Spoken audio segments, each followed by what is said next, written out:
Hi there, this is Christine with Imaginarium Cakes. Today I'm going to show you how I make modeling chocolate fondant. Adding modeling chocolate to my fondant has been the most amazing transformation for my fondant.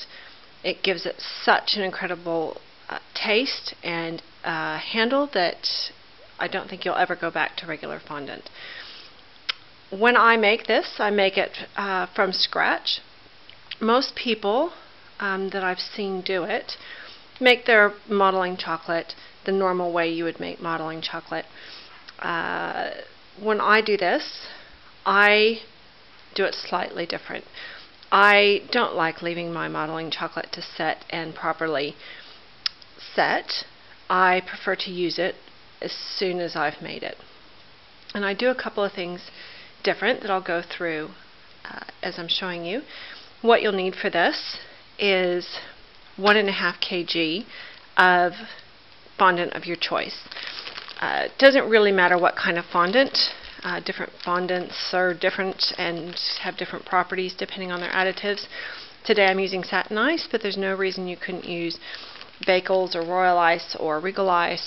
Whatever you have will work. I have 1.5 kg. For American terms, I would probably use 3 pounds, which is slightly less, but it won't really matter. The ratio that I tend to go for between the modeling chocolate and my fondant is somewhere between 3 to 4 parts fondant to 1 part modeling chocolate. It doesn't need to be exact.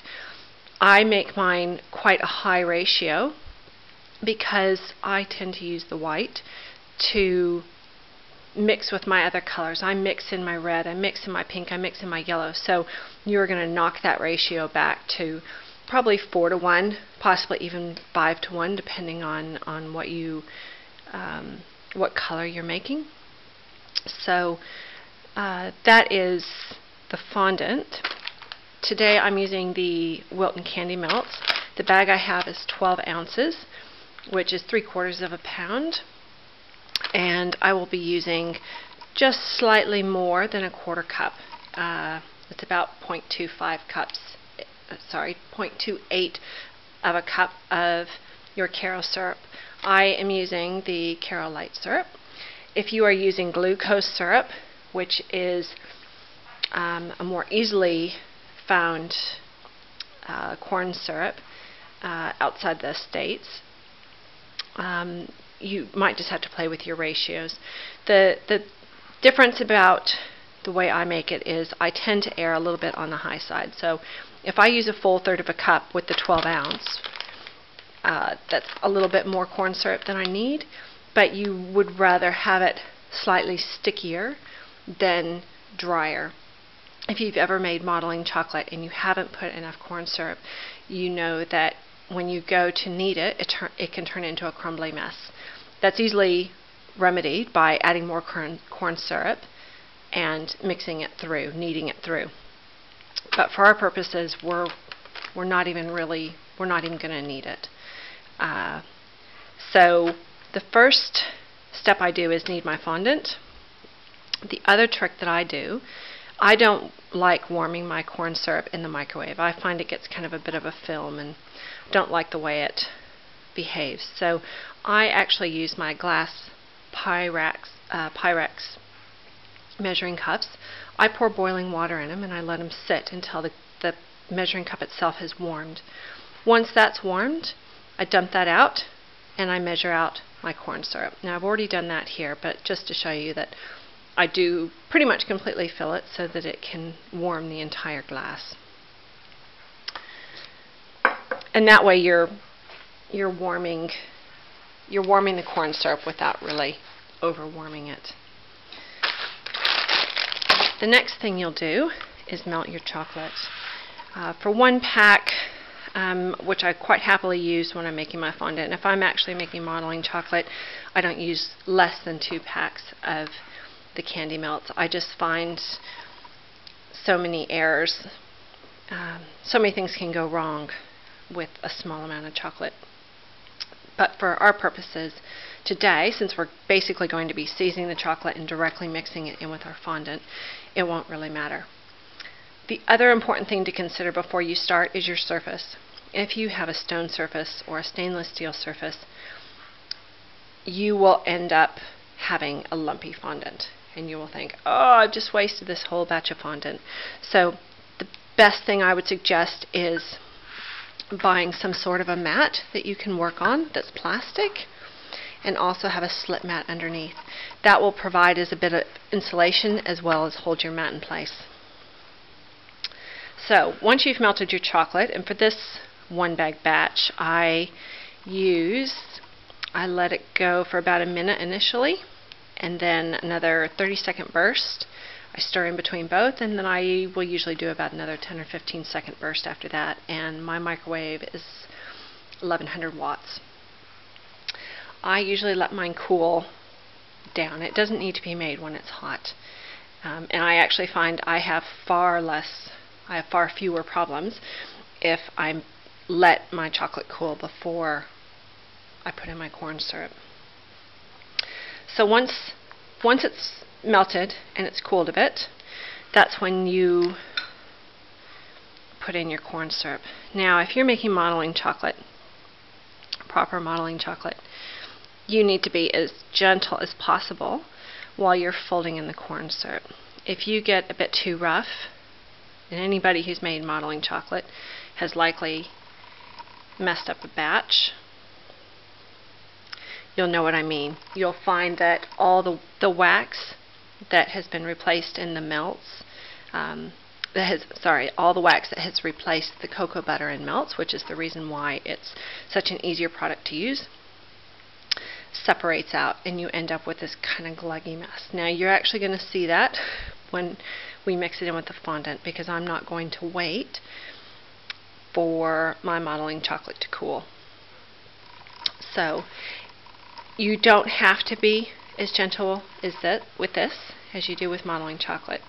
Normally I kind of stir like this when I'm making my modeling chocolate. But today, and honestly one of the best things you can do if you have a bad batch of modeling chocolate, go grab a couple packs of fondant and mix it in, because it won't go to waste that way. As long as the chocolate and the wax that have separated out are still liquidy, you'll be fine. If they're starting to seize up before you get it mixed in with your fondant, you'll find you'll probably have a few lumps. But for our purposes, it won't really matter. You can see that that's pretty well seized up. There are some pockets left there of chocolate, and you can tell you want to make sure that you completely seize all the chocolate. And again, it won't really matter. If I was making proper modeling chocolate, I would stop right there. But as you can see, if I keep going, a lot of that wax will come out, but it won't really matter too much for our purposes. At this point, get your fondant out.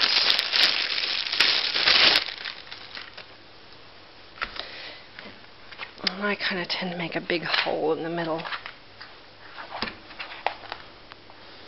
Stretch it out a bit. It won't really matter too much. And dump this in. Now you will notice when I dump this, I'm actually adding modeling chocolate that is ivory colored to my white fondant. If you want completely white fondant, you will need to add some, I would suggest the chocolate white coloring, only because it works the best on the chocolate. But even if you have a whitener, it should still lighten your tone a bit. So at this point, you can see if I left this to set, it would be fine as modeling chocolate. Slight bit of the waxy wax surface coming out on that, but for our purposes it won't matter. And just go ahead and start kneading it. Now, if you were doing this straight onto a stainless steel countertop or a stone countertop, you would find that that surface is so cold that the wax starts to solidify and the chocolate starts to solidify, and what you end up with are massive bits and lumps in your fondant, which kind of defeats the purpose of having a nice smooth fondant in the first place. And now, like I said before, if you had a batch of modeling chocolate that went bad, dump the whole batch into the fondant. It will gush, it will sound disgusting, it will feel gross, it will feel very wrong, but just keep going, because there is no point in ruining and wasting a whole batch of chocolate. It's just not something you want to throw in the trash. So just keep kneading it through. And as you go, you'll find the texture of your fondant has changed. Move my mat back a bit.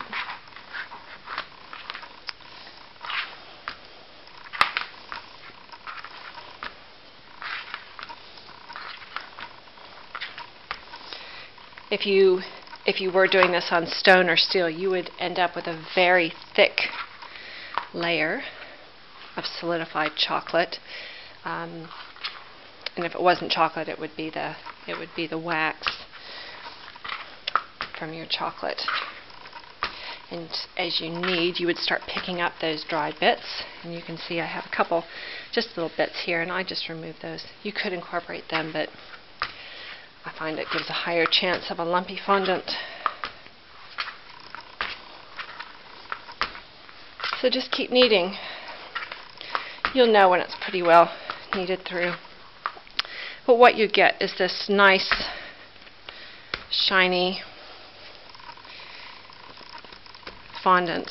And you will find that if you put this around something where you have seams, say a square, and you are doing the top separate from the sides around the square, you will be able to smooth out the seams with this fondant to where they are almost invisible. It's almost like using modeling chocolate.